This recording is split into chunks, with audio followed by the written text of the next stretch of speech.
We're going to model what the magic position is for fronts. Kendall just what came back. She's going to start off on the slant board.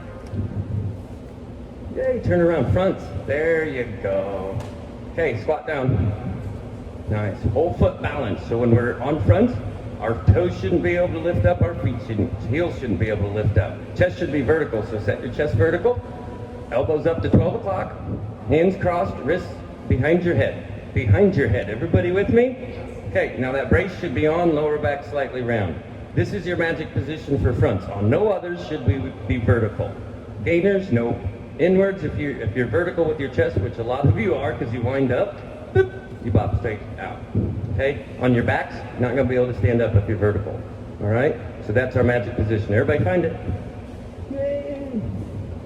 So once you get to the magic position, that's when the board is going to be stopping. Now please remember that half squat position is the one you're in the longest in the sport of diving. Stay down. That's why I keep you down on that position, lower back round. Okay? Now, what part of the body initiates the rotation? What starts first? Most of you just did it. Your legs. You start with your legs. Some of you get on the end of the boards and you throw, and your legs come straight up underneath you, and that's why you don't spin and rotate that well. All right? Got to start with your legs. Okay, everybody show me foot slab, front and inward foot slab. So that is our directional push. Action, reaction. For every action, there's an equal and opposite reaction. So if we want to go up first, we always push down.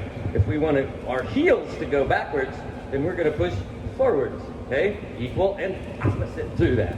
Okay, that's your first form of rotation that we use on fronts. And some of you don't use it appropriately because you're utilizing the arms first and it takes away your feet. Okay? If you start to throw, you're not going to keep pushing. So you have to keep pushing and then add the throw. So what comes after the throw? Anybody remember a different form of rotation? Forward form of rotation. We just did action reaction. With the arms. What do we call it? Transfer of angular momentum. Transfer of angular momentum. All right? So that's your medicine ball. So everybody get down, throw your medicine ball. And I want you to start with your elbows up. Start with your elbows up, 12 o'clock. Get your wrists crossed behind your head, chest vertical. Okay? Now when you throw, you don't have to bend over at all. You just want to create the biggest arc possible when you throw. All the way through. Biggest arc possible. That's how you generate the most rotation. That's transfer of angular momentum. That's why baseball pitchers have a big, huge windup so they can throw as fast as they can. They're transferring that angular momentum into the object that they're releasing. And please remember in your hurdle, it's the same thing. So if you reach short in the hurdle and your arms are at 10 o'clock, 11 o'clock, that's where you're headed. All right? You're headed in that direction right off the board. So remember that. So we have action reaction, which starts with the feet on the board. All our rotation is started while you're in contact with the board. While you're in contact with the board. So what's the next one? Eccentric thrust is the next form of rotation, the most powerful form of rotation, 90-90. Okay, 90-90. Everybody show me the full medicine ball throw. Full medicine ball throw. That is moving through the 90-90 position, okay? We do the 90-90 crunchers, so in a little bit you'll be doing those. So eccentric thrust, now that's that timing thing still too. You gotta push and you have to start with the legs when the board is tight. And then we throw, then we chase. Now, everybody go back to the 90-90 position.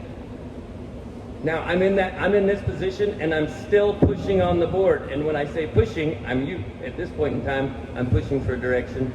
So I'm pushing forward into that because I've already pushed down. Okay, my hips are going up. But I need to throw through the knees. And if your hands are not below your center of gravity before your feet leave, you will slow down before you speed up. If you do not finish your throw before your feet leave, you will slow down before you speed up. If you do not finish your throw before your feet leave, you will slow down before you speed up. And what somersault is the most important somersault always? The first one, because it's whatever you get off the board is maintained in magnitude and direction. So some of you don't get into a nice tight position either, so you're nice and loose. That affects your rotation, that affects your ability to get out. All right? Okay. We got 2 grips. 1,